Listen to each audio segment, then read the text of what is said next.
we are going to discuss a very important concept, and this concept is nothing but called as conditional statements.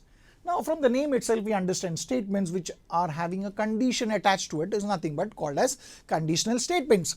Now if you want to write conditional statements in English, we always use the two keywords, that is if and then. That means what I am trying to say is very simple. Statements which can be written in the if then form are called as conditional statements. I repeat, so what are conditional statements? Any statement which we write in the if then form are called as conditional statements, right? We make a lot of conditional statements like this to our parents. Say that if I score 90%, then you're gifting me an iPhone, isn't it? So we say this way. Beautiful. Those are nothing but conditional statements. Okay, I know now you are remembering a lot of conditional statements, but we are not getting into those statements. We are going to get into conditional statements related with mathematics. Let's understand now. I give you a statement now. Observe, it says that the diagonals of a rhombus are perpendicular bisectors of each other. Now that's a statement. That's not conditional right now, right? Because is it in the if then form? No. I want you to write it in the conditional form. So let's understand what is it talking about. It's talking about a rhombus. That means we are saying that if there is a rhombus, that means if the given quadrilateral is a rhombus, then we know what does the statement say. Then the diagonals are perpendicular bisectors of each other. Then the diagonals are perpendicular bisectors of each other. So the same statement which was given, we wrote it in the conditional form, isn't it? It's so simple. Read the statement. It says if the given quadrilateral is a rhombus, then its diagonals are perpendicular bisectors of each other, isn't it? Now this is a conditional statement. So in examinations we can be given questions like this. They'll give you a statement and ask you to write it in the conditional form. Conditional form means in the if then format. It's so simple, right? Now, when we write it in the conditional form, the statement which is between if and then, that is the statement, right? The given quadrilateral is a rhombus. That is called as antecedent. What is that called as? It is called as antecedent. And the statement which follows then, which comes after then, is called as the consequent. In simple words, this statement which is between if and then is nothing but the given. And the statement which follows then is nothing but the to prove, or we say the result. So I repeat, it was very simple here. When you look at this statement which is in the if then form, that means it's a conditional statement. In a conditional statement, the statement which comes between if and then is called as the antecedent, or we say it is a given, and the statement which follows then is called as consequent, or we call it as the to prove. Isn't that easy? Very simple, right?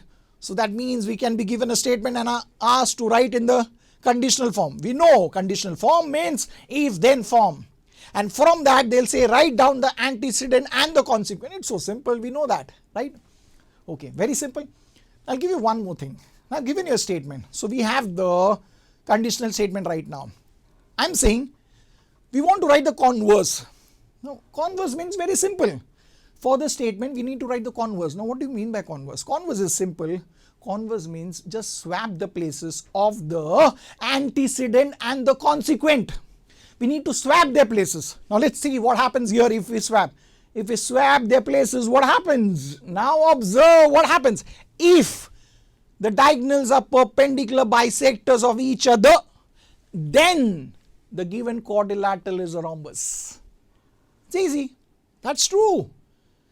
What we learned earlier is, if the quadrilateral is a rhombus, then the diagonals are perpendicular bisectors of each other. We did the converse, means we swapped the places of the antecedent and the consequent.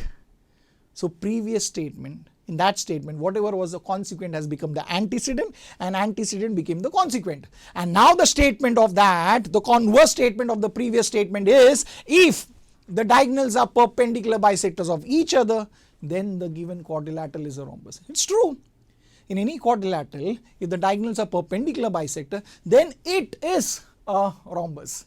That means the converse of that conditional statement. Isn't that true? It's true.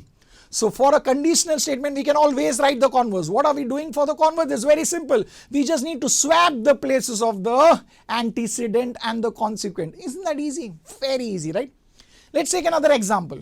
Now, we have another example which says that an obtuse angle triangle is a triangle in which one of the interior angle measures more than 90 degree. Okay, let's write this in the conditional form. Is this in the conditional form right now? No, because it is not in the if-then form. So let's write it. So what does it say? It's talking about an obtuse angle triangle. That means we are saying that if the triangle is obtuse angle triangle, so we write the statement, if the triangle is an obtuse angle triangle, then what happens? Then we know that one of the interior angle measures more than 90 degree. Isn't that? Now we know we have written that statement in the if then form. That means this is a conditional statement, and here the statement between if and then is nothing but it is the antecedent, and this what follows then is the consequent. In other words, this is the given and this statement is the to proof. Easy, very easy. Now I am saying that I want you to write the converse of this conditional statement. Can you write? You'll say yes, it's so simple. We just need to swap the places of the antecedent and the consequent. Let's do that now. Let's do. Beautiful, it is going to be there. Yes. Now you have it. So you have the converse. Now read the statement. If one of the interior angle measures more than 90 degree, then the triangle is an obtuse angle triangle. It's true. So we wrote the converse of a conditional statement, and it is true, it is correct. Because if any angle of a triangle, one angle of a triangle measures more than 90 degree, then we know that it is an obtuse angle triangle. So true, right? So we have so beautiful statement. So we understood what is a conditional statement, how to write the converse of a conditional statement, what is antecedent, what is consequent. Simple, right? Now let's look at another example. See this. Now this statement, this is a conditional statement which I am giving you. It says that if a number is prime, then it is odd or even. Is it true? Yes, because we know what are prime numbers, right? So I'm just writing that statement, what it says. If the number is prime, then it is odd or even. Yes, it is. This is true. Because when we talk about a prime number, what are prime numbers? Prime numbers are numbers which are only divisible by itself and 1, right? So you talk about all prime numbers, right? They are odd except for 1, that is 2, right? That is why it says if a number is prime, then it is odd or even. True. Because there is only one even number, that is 2, and all other prime numbers are odd. So I am saying I want a converse statement of this. So can you write the converse? Yes, you know, because this is nothing but it is the antecedent and this is the consequence. So you're going to swap their places. Beautiful. Let's write this. Now we're going to swap their places. Yes. So now the statement would go like this. If the number is odd or even, then it is prime. Now I have a question. Is it true? We are saying that if a number is odd or even, then it is a prime number. If you look at an odd number, right, you take any odd number, let's say we take a number that is 9, that's an odd number. But if you look at 9, 9 is divisible by itself and 1, but 9 is also divisible by 3. That means it is odd, but it is not a prime number. If you look at another number, 15, it is an odd number, but it is not prime because it is divisible by 3, it is divisible by 5 also. That means this statement, this converse statement which we made right now, if a number is odd or even, it is prime, it is not right, it is false. This is a false statement, remember. That means we are given a conditional statement. That doesn't mean that its converse always has to be correct. Remember that. So what we are saying is, if a conditional statement is true, then its converse is not necessarily true. As we saw, this conditional statement is true, but its converse is not true. Remember that. That's the logic. Very, very beautiful thing which we learned.